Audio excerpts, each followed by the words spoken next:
Well, if you have your Bibles, go ahead and open up to Matthew chapter 25.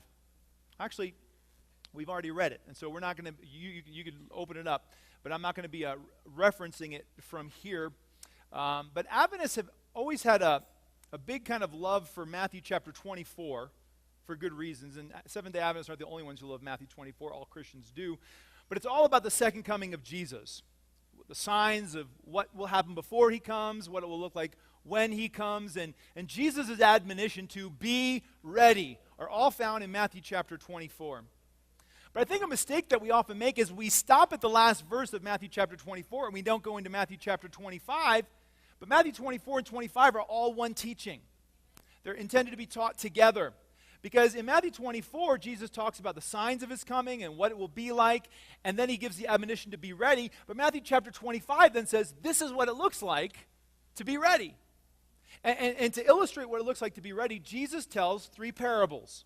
He begins with the parable of the wise and the foolish virgins, illustrating the necessity of all people to have a personal connection to Christ and to be filled with the Holy Spirit personally. Right? And then he tells the parable of the talents, in which Jesus tells us that everything we have is to be used to build his kingdom. That's what it means to be ready. And then at the end of Matthew chapter 25, we get to this parable of the sheep and the goats, which Chris and the worship team kind of led us in earlier in the worship service, in which Jesus says when he comes in the clouds of glory, he's going to sit on his throne, all of his angels are going to be with him. And there's going to be a moment of judgment in which everyone will be gathered before him, and we don't know if it's literally going to happen like this or whether it's a parable, but he makes it clear that people will be separated into two groups, on the right, on the left, sheep, goats. You want to be on the right, you want to be a sheep. Because there he says to those people, come and receive the kingdom that was prepared for you from the beginning, the foundation of the world, because you took care of me in my time of need. When I was hungry, you fed me. When I was naked, you clothed me. When I was thirsty, you gave me something to drink. When I was sick and in prison, you visited me. He goes on, I was naked, you clothed me. And the people are like, what? When did we ever see you like that? We didn't do that for you. And he said, when you have served the least of these, my brothers, you have done this for me. And so what Jesus is telling us in this last parable, Matthew chapter 25, is he's telling us when he comes, he will judge. And the primary standard for judgment, according to Jesus, how have you treated those who are most helpless? What do you do with those in the greatest need? If you want to know how to be ready when Jesus comes again, he makes it clear, serve the least of these in your community and in your world. So really, that's the essence of what it means to be an Adventist Christian, someone who's waiting for the second coming of Christ. And so today I want to share with you a story, and it's really our story as a church trying to figure out how to live this parable.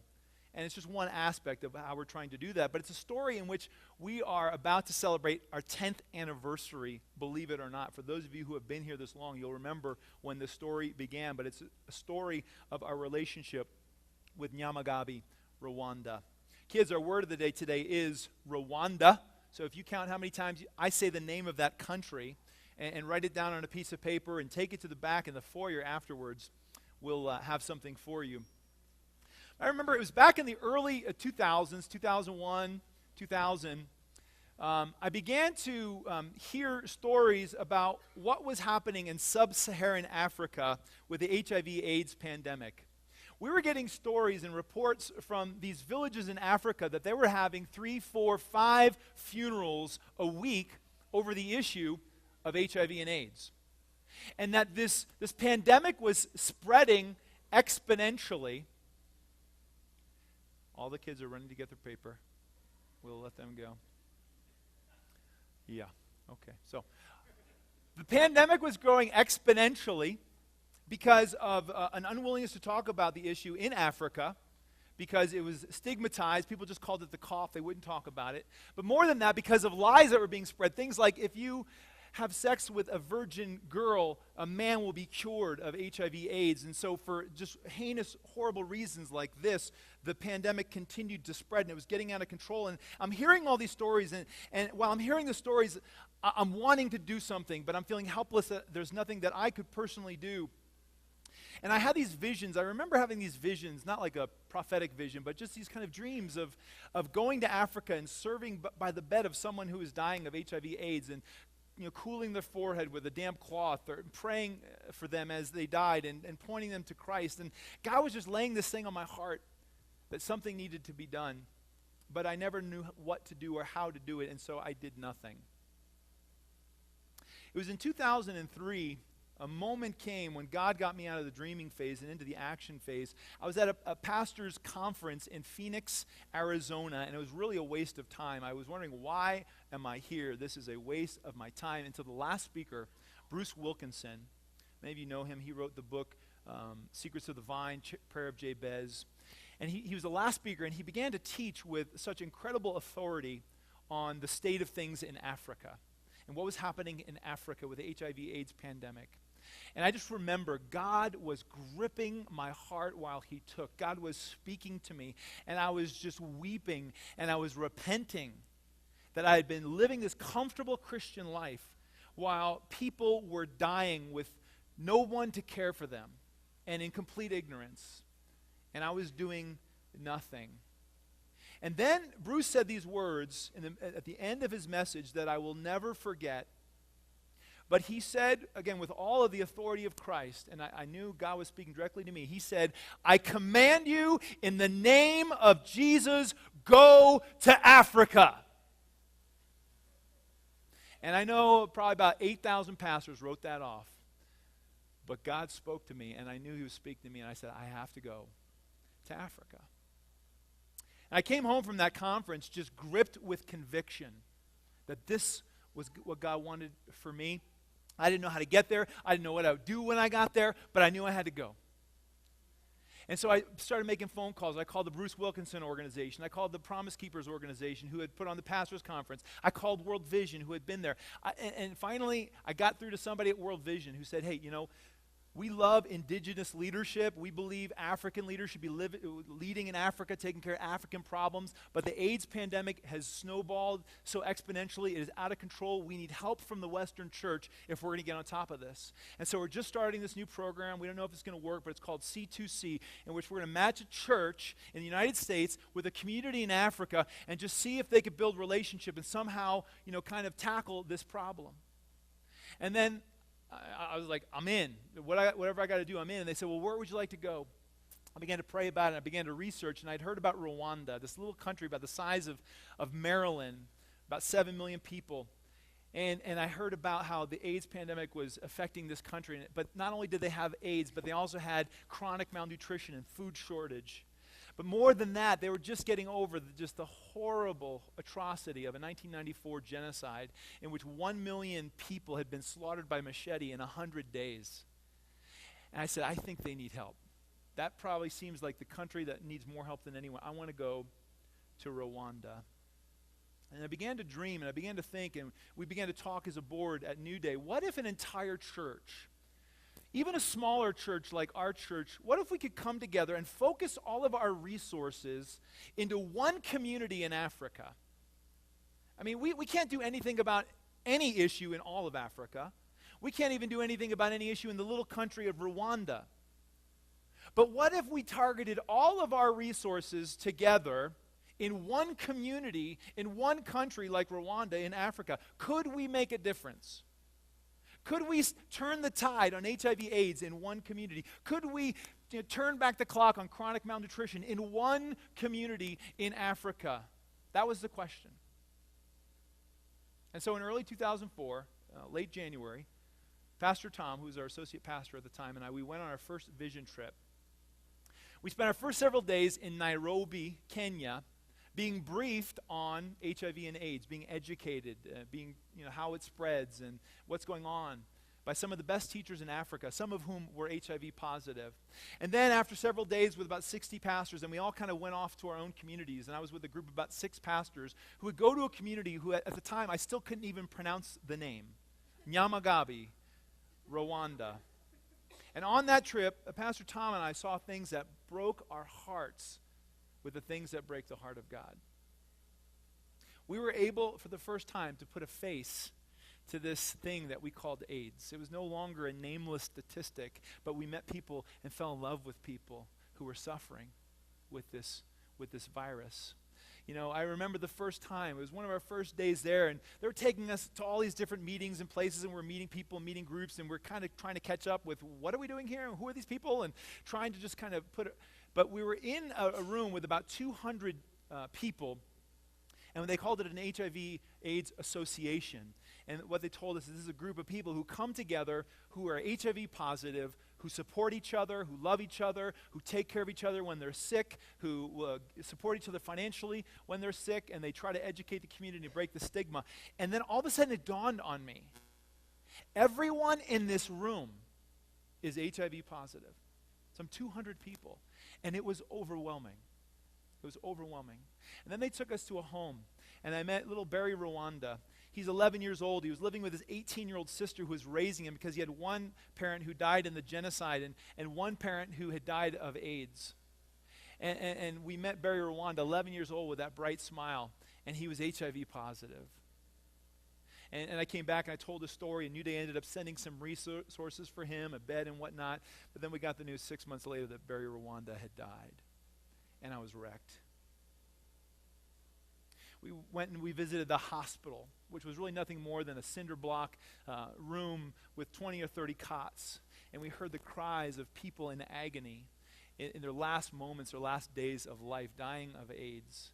And we went up alongside of their bedside, and we held their hands, and we looked into their eyes, and we prayed with them, and we did what we could to bring them hope and to bring them comfort. I remember meeting Lucy on that first trip in 2004. You look at Lucy, she's 7 years old, but she's about the size of a 3-year-old, but very large because of malnutrition. She was starving, and her body was bloating, saving all the liquid that it could. One memory I have from that trip that I will never, ever, ever be able to shake, I will always carry with me, was my first meeting with our first sponsored child in Nyamagabe, Rwanda, Eugenie. Eugenie came in her new school uniform, which all sponsored children get. This was her first day of sponsorship, so she had her first day with her school uniform. Her school fees would be paid. She would be able to go to school, no problem. But I remember getting this little 8-year-old girl, trying to get her to smile, and that did not come naturally. I had to tickle her and try to joke with her just to get her 1 second of a smile so I could snap a picture. And I've thought back since then how overwhelmed she must have been. 8 years old. We gave all these kids lollipops with the wrappers on them, and they just held them for like 10 minutes. They had no idea what it was. They'd never had anything in a package before. And so we took off the paper, and we put it in their mouth, said, it tastes good. And they're like, oh, it's food. You know, and they had never seen white people before, but here they were taken out of their homes, away from their parents, brought into a room with a bunch of white people. I mean, it must have been so just incredibly overwhelming. But I'll tell you, in meeting Eugenie, yeah, he said he was going to be loud on that one. All right. So in meeting Eugenie, I mean, we have sponsorship packets out there, and you look at the picture and you think, is this a real child? But being able to sit across from this girl and to talk with her and put my hand on her distended belly because she wasn't getting enough to eat, and to be able to talk to her and ask her what her day is like. And I'd say, well, what do you typically eat in a day? 2 or 3 meals. You know, I didn't ask that, thankfully, but she said, on some days I'll have a few beans. On other days I'll have a potato. Some days I'll have nothing. What do you do during the day? Well, I fetch water. That takes about 2 hours a day. I walk to school. That's over 2 miles each way, often on an empty stomach. And then I asked Eugenie, I said, if you could have anything in all of the world, if you would dream big, what is one thing that you would want? And the translator asked her the question, and Eugenie came back and she said, without thinking, I want a goat. I'm like, oh, a goat. Huh. All right. Very different from our kids in the U.S. But I asked our translator, I said, how much does a goat cost? And he said $20 U.S. And again, my heart broke. I said, I could make this girl's dreams come true with an amount of money I don't even think about spending. $20? And there was this just union forged between our hearts in that moment. And I vowed to God, if this girl and her family ever need anything, and I could do something about it, I'm going to take care of that need. And I've been able to watch her grow over the last, she'll be 19 when we're there. And I've been able to watch her thrive and grow as God has blessed her and her family. But I came back from that trip and I told the church what I had experienced, and a relationship was formed kind of with Nyamagabe. Many began to sponsor children. But we didn't really talk about Nyamagabe. People didn't know what Nyamagabe was. They just knew that we were sponsoring some kids, I think in Africa. And that was about it. And a few years later, World Vision invited us back on our second trip. They gave us 6 spots. And Pastor Tom and I went back, and Pastor Mitch, who was another associate pastor at the time, Bruce Brothus went, and then 2 people from an Adventist church in Colorado Springs, the pastor and one of their leaders came along as well. And a highlight for me was to be able to see Eugenie again, and to be able to sit with her and spend time with her, and to be able to see the benefit that sponsorship was having in her life. Because I was able to see her on day 1 of sponsorship, and now it's been 2 years, and I wanted to see, is her life different? And to be able to see just her demeanor, and that she was more carefree and acting like a child, and to ask her mother, what difference has this made? And she talked about how she was able to go to school now every day because the school fees were paid, and when she was sick, she can go to a doctor. And now they had these goats, and they were raising goats, and able to sell some of the goats, and how their lives were beginning to change because of sponsorship. But as I went on that trip, I realized that there wasn't much traction back home in the Newday Nyamagabe relationship. And that was evident by the fact that 2 of our 6 spots were filled by a church in Colorado Springs. And I realized that most of that was my fault. That I hadn't been talking about Nyamagabe, I hadn't been casting vision for this, or talking about what this could possibly do. But I was really wondering, is this something that God wants us to continue to do? And I went on that second trip to really see, is this where we should be? Is this where we should be spending our money and our resources and our time and our energy, or does God have something else for us? And I was looking for that answer on this particular trip in 2005. And I'll never forget, we were driving back to the airport on our way back to the country. We had a 3-hour drive back to Kigali. And I was doing the Newday Bible reading, like many of us do every year, every day. You have a reading. These are the verses that you read. And on this particular day, there were many verses I was supposed to read, chapters from the Old Testament, New Testament, but the last reading of the Bible reading on my last day in Rwanda, on this trip where I'm trying to figure out whether we should be there or not, my last reading was James chapter 1. I'm reading through James chapter 1, and I get to the last verse of the last chapter of my Bible reading on the last day I'm in Rwanda, trying to figure out whether we should be here or not. And this is the verse that I read, James chapter 1, verse 27.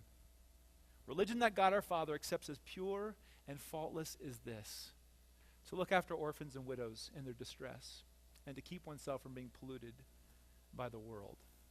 I was like, are you trying to say something, God? This is exactly what we have been doing in Nyamagabe, caring for orphans, caring for widows. And as I'm trying to work out whether we should even be there, God says, all right, the last thing I want you to hear from me before you get on the airplane is this. This is where I want you. This is what I deem to be pure religion, caring for widows, caring for orphans. Well, I came back with a renewed vision to strengthen this relationship, and so more children in Nyamagabe were sponsored. In 2008, we took our 3rd trip, and this was our first all Newday group, and we had 10 folks who went from Newday. I think Chris was behind the camera on this one, Chris Rippey, but he was on the trip as well. But we were getting to know the community. We were getting to know World Vision, and we were starting to figure out what made a really great trip, an impactful trip for people. And so we started to do things that were tailor-made for us. We had a party for the children in the community, kind of like a mini VBS, where kids came. We just kind of called them off the streets, and we did crafts with them, played games with them, and had snacks with them. That went very well. We had a meal with our sponsored children where we pulled them all together, and we had a kind of a buffet meal, and we watched their big eyes as for the first time in their lives they saw a buffet, and they were able to eat as much as they want, and we were in awe at how much food these kids could eat. We went to the hospital, and we prayed with the hurting and the dying. And on this trip, we did even some service. We did some dentistry with Dr. Rippey, and we took some nurses. We took a lot of medicine. We worked in the hospital. In the end, 10 people came back from that trip with a transformed worldview and hearts that break for the poor. 2 years later, in 2010, we took our 4th group. This time we had 12 people. Our partnership was really picking up. You know, when we walked into the World Vision, the first day we went there in 2010, I noticed something that just made my heart soar. I began to see Newday all over the World Vision office in Yamagabe, the first thing we saw was this poster of Daryl, one of our members, with one of her sponsored children. And she had become the poster child for sponsorship in Yamagabe, Rwanda. We saw a picture of Newday on the wall hanging that we had taken on a previous trip with all of our signatures on that, a picture of our church family. We saw staff members wearing Newday t-shirts, and when we went to visit the vice mayor, the World Vision staff was talking about this church that was visiting, how important we were to the work they were doing and how much we had given to the community. And so traction was being formed. And every trip we continued to kind of modify our activities, keeping the ones that were most impactful and adding new ones that we kind of thought about on the trip before. And these trips were becoming really, really good.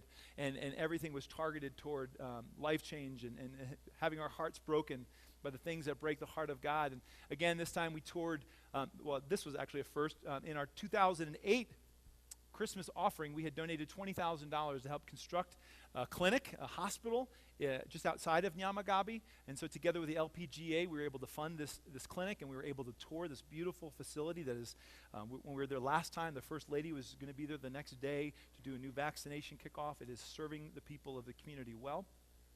We had a party for our the sponsored kids. Those we invited folks. Hey, you want to send a gift to your sponsored kid? Give us an envelope, send some money, send some pictures. And so everyone who did that, we called their sponsored kids together, had a big party with food and games and crafts.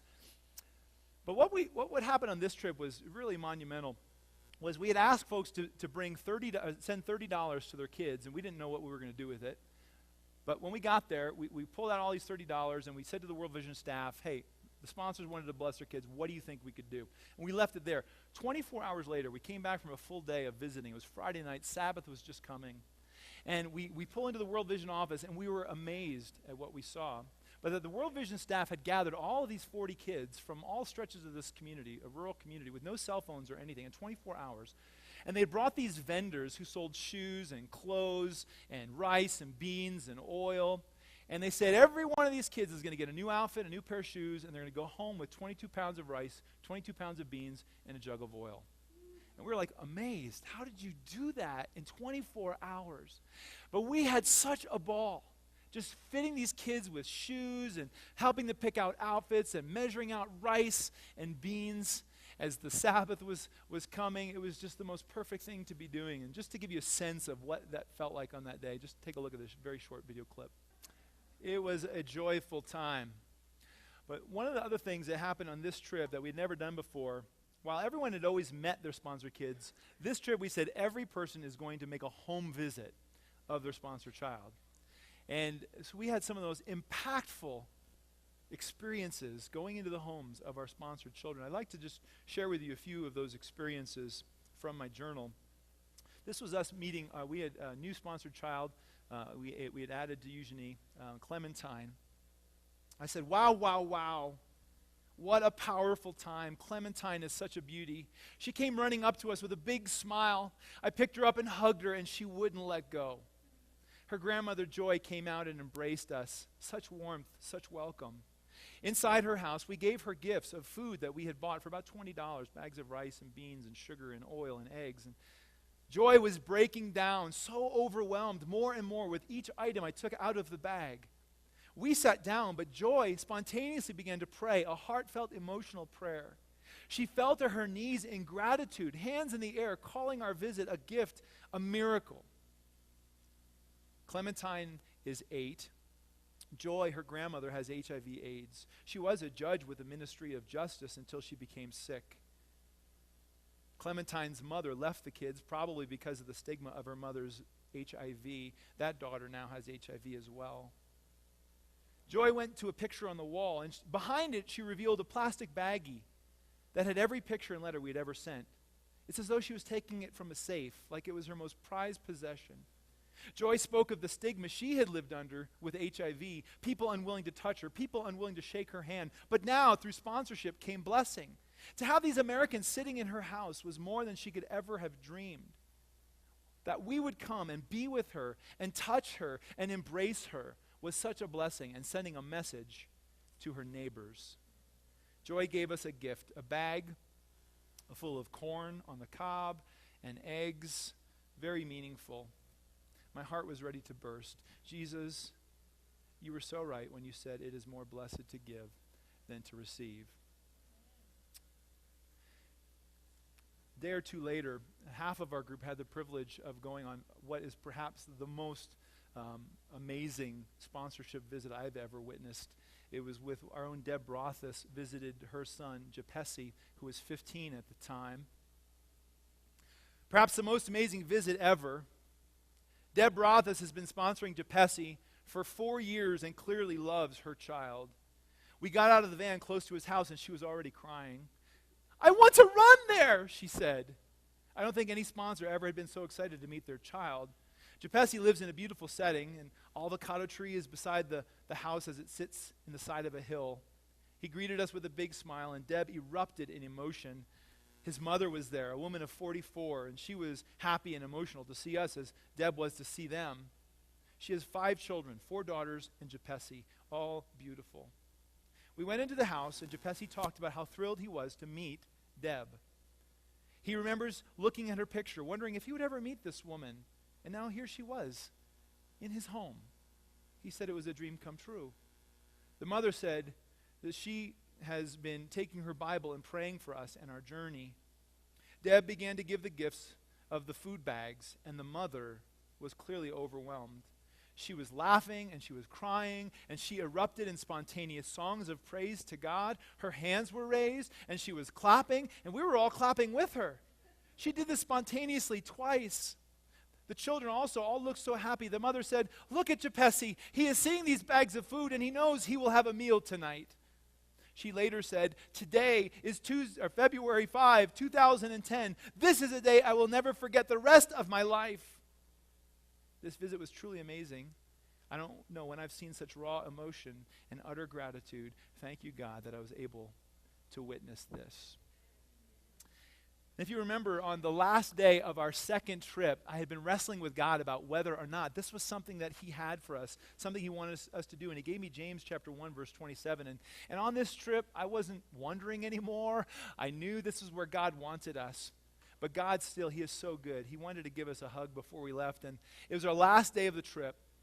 And we're saying goodbye to the World Vision staff, and we're leaving the World Vision office, and we're getting on our bus, getting ready to drive back on the long trip back to the U.S., and we go out, and in the middle of a clear day, with no rain, no clouds, directly over the World Vision office, God gave us a perfect rainbow. I'd never seen a rainbow in Rwanda. I'd never seen a perfect rainbow in Rwanda. But there over the office, as we said goodbye, God sent another message saying, you are where I want you to be. We all saw it as a clear sign from God. In 2012, we took our 5th group to Rwanda. This is our last group that has gone, and again, our itinerary had evolved. But now we decided we weren't going to have a party just for some of the sponsored kids.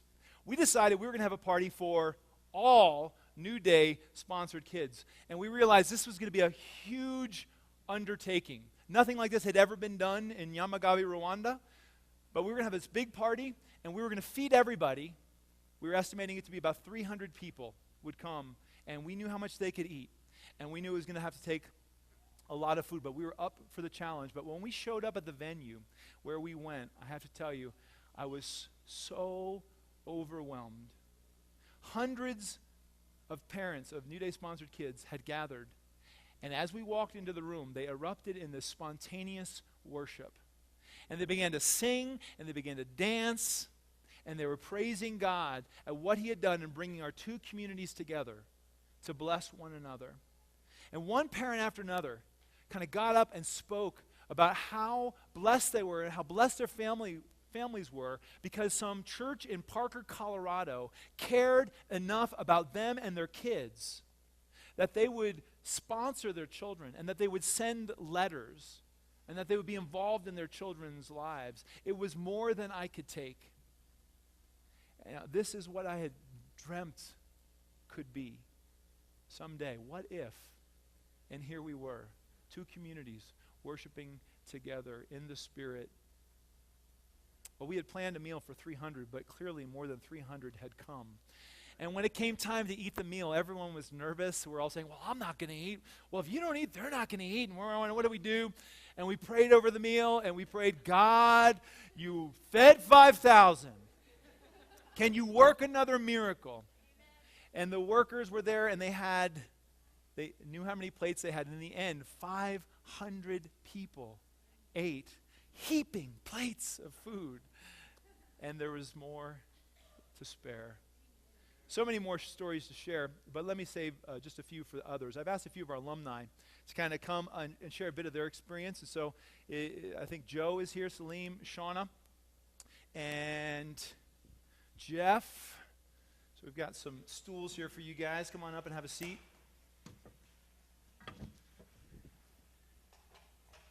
Let's welcome them. Thanks for your willingness to share.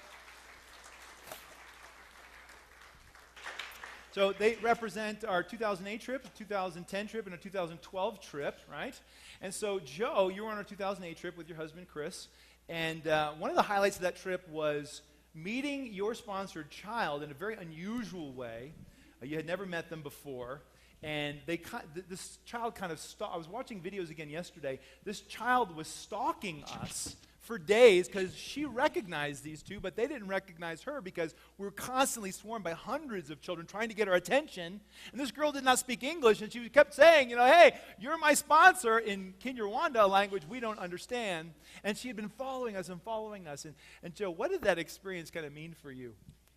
Well, it was pretty amazing when I realized that's what she'd been doing. We met her, I don't remember which day, but we met her, say it was a Thursday. Well, on the Wednesday, we had gone to a school where there was like 500 kids there. And I remember being surrounded by I don't know how many kids and blowing bubbles. And you feel like your space is not your own, definitely. And this girl kept coming into my face and and I think if I remember right, she said, I love you. And I'm like, I love you too. But I'm like, but now I need to move on, Anyway, the next day, but she stuck in my mind, and I always remember that. And the next day, when I got to meet her and Chris introduced me for the first time, I was just amazed because I was like, that's the girl, and that's my girl, So it was just pretty cool because she knew when Chris recognized her, she knew Chris. She knew my name before she even saw me.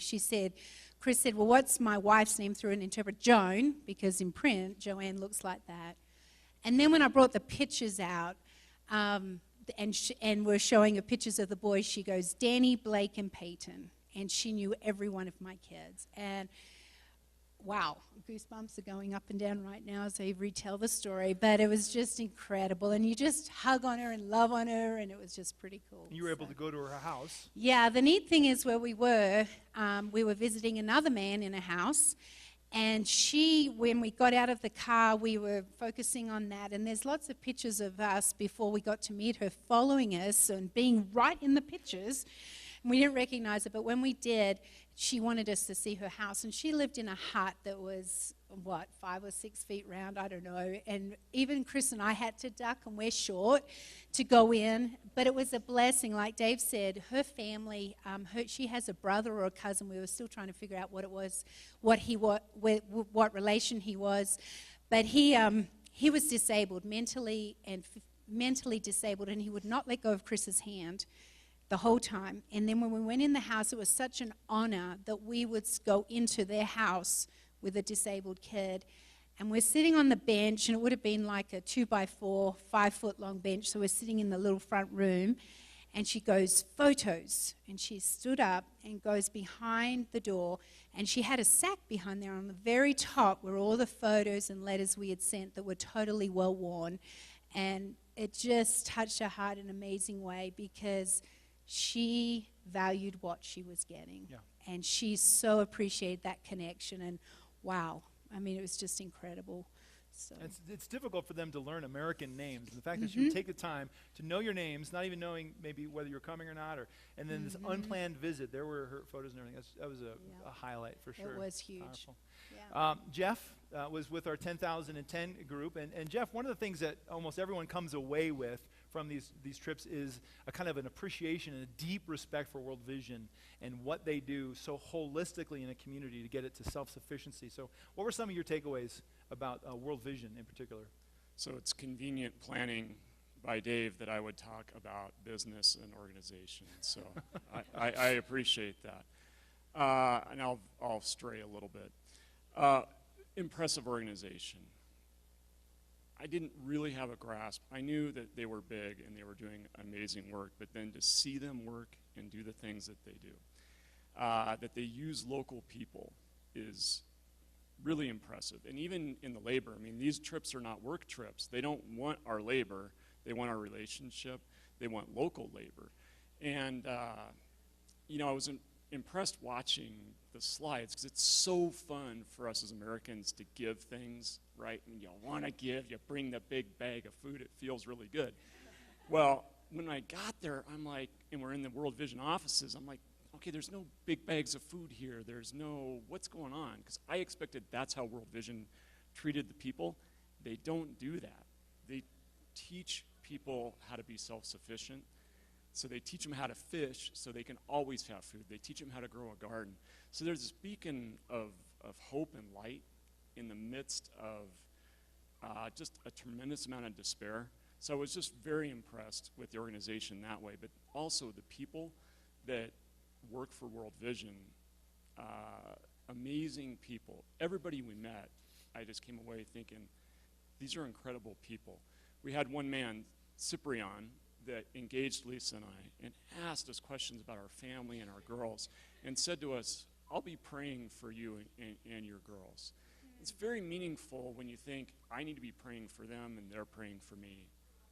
So that was very meaningful. And then the other person, Ananias, is a person that we've had a relationship with for a long time. And we were fortunate enough for Ananias to go on a lot of our visits with us, and he arranged for us to go to an HIV/AIDS collective. And these are a co-op, basically. These are people that are supporting each other by weaving baskets and selling them. These are people that are ostracized by their community, basically clinging to each other. And so we got an opportunity to go and see them work, see them interact. And one of the persons on our trip had a set of hats that she had brought to give out. And these are hats like, when somebody's in a national championship game, they'll print a zillion hats for each team. So she had this big, and if the team loses, then they're not worth much. She had this big thing full of these hats to give out. Well, they went like wildfire. I mean, they were hugely popular. And it's funny to see these people with these, hats. And but we gave them out, and that was really fun. And then as we're leaving, there's one lady that comes up, and she didn't get a hat. And we were out. We didn't have any hats. And Ananias had like a World Vision pen and things, and he's like, well, here, I can give you, some of my stuff. And she didn't want that. She wanted a hat, and she didn't have one. Ananias was wearing a very cool Nike hat, and I don't think he picked it out of like 15 or 20, like we would do out of our closet. I think he had one. And he was wearing that, and without a moment's hesitation, he took his hat off and gave it to her. And I just was very moved by that, because that's like the widow's mite there. I mean, that's a very meaningful thing for him to do, to give to her. And she happily walked away and moved on. So I just very impressed with the quality of the people that give their lives to serve and to work for that organization, and a very amazing organization that just does a lot of things. And a lot of moving parts and does it well. Yeah. Well, Shauna and Salim, you guys were with us on the 2012 trip, and we took half of our group to visit one of Salim's sponsored children, a long walk, but very rewarding, that left all of us kind of impacted. Shauna, what was that trip like? What happened there? Well, you can't see her in this picture, but there was a little girl there, and Salim immediately noticed that her stomach was sticking out, and I probably wouldn't have noticed, but thank goodness we had a medical person there who did notice, and her eyes weren't quite right. And through the World Vision staff, they said, well, she's malnourished. which is a nice word for the fact that she's starving. And I wish this were a happy story where I told you that I marched up to the World Vision people and I said, I want to sponsor that child. She needs some help. But it's not. It's a story of sadness and paralysis, where I stood there and I was sad and I didn't know what to do. And I still think about it, as you can tell. But I did nothing. I walked away and I did nothing. The problem seemed too big for me. But the point of this story is that no problem is too big to help a little bit. And you never know when the one little thing that you do to give a little bit of help is the hope that someone needs to keep going so they can make the turn and get rid of that big problem. And despite the fact that I did nothing, I'm sitting next to someone who did. And I'm so thankful. I'm so thankful that Salim had the forethought to think, well, World Vision is coming in a couple weeks to do a feeding program, but this little girl might not make it that long. And so instead of being paralyzed, Salim said, let's get her a bag of food like we did every one of our sponsored children. And I'm so glad he did that. And the other thing is, I just want to remember that it's never too big to do a little thing. Wow. So to set the stage a little bit, so Salim is sitting there with his sponsored child in the blue looking at us, very healthy, but these neighbor children were there who we discovered weren't getting what they needed. And so we're just finding out a little bit about her life and finding out that she walks over an hour a day to collect her water. But Salim, everyone comes back changed from these trips, but you've had this real lasting change. Maybe that's because you needed a lot of change when you went. I don't know.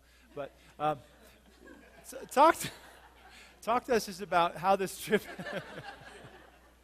how has this trip impacted you and changed your life? I don't know where to begin. I think for all the reasons we've talked about today, it just left this footprint on my heart. I was so glad. You spoke to me during the week, and I said to you that I couldn't tell that story because it was just too powerful to tell that story. And every day I have this kind of quiet, full contemplation. Sometimes it's purposeful. Sometimes I have to think about it, and it just hits me, and it makes me just appreciate everything that I have here. You talked earlier about how we are Christians in a rich country, and they're over there, and they're just beautiful. They're thankful. They're grateful, and yet we're here, and we're always wanting more. We're never quite satisfied, and it just drives how it feeds me. It's my fuel. Yeah. Thank you. Let's thank everybody, our team here. Thanks so much for sharing.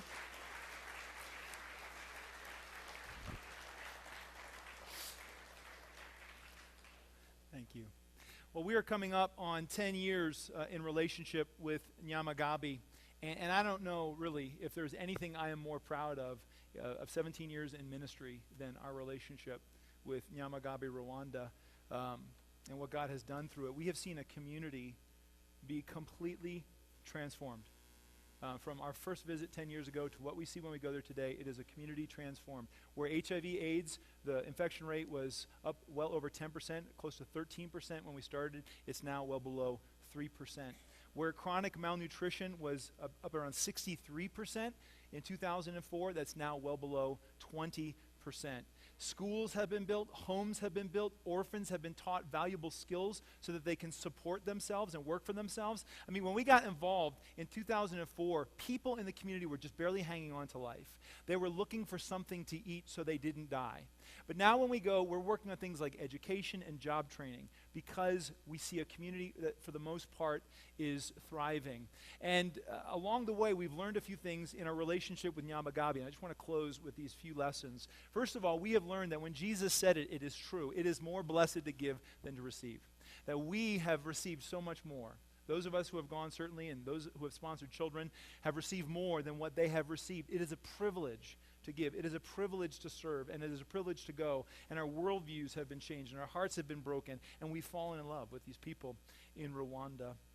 Second, we've learned that with much blessing comes much responsibility. I didn't say it, Jesus said it, but the Christian church is the most prosperous Christian church in the history of the world. We are rich. And if you don't think you're rich, come with us to Rwanda, and you will come back knowing how rich you are.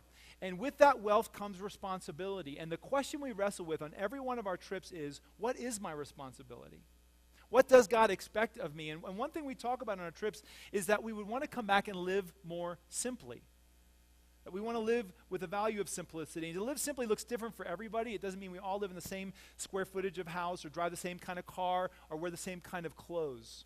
But simplicity is a principle that God gave his people, I believe, when he spoke to them in Deuteronomy, or Leviticus rather, chapter 23. This principle of simplicity, God talked about it when he said, when you reap the harvest of your land, do not reap to the very edges of your field, or gather the gleanings, go back a second time, of your harvest, leave them for the poor and the alien.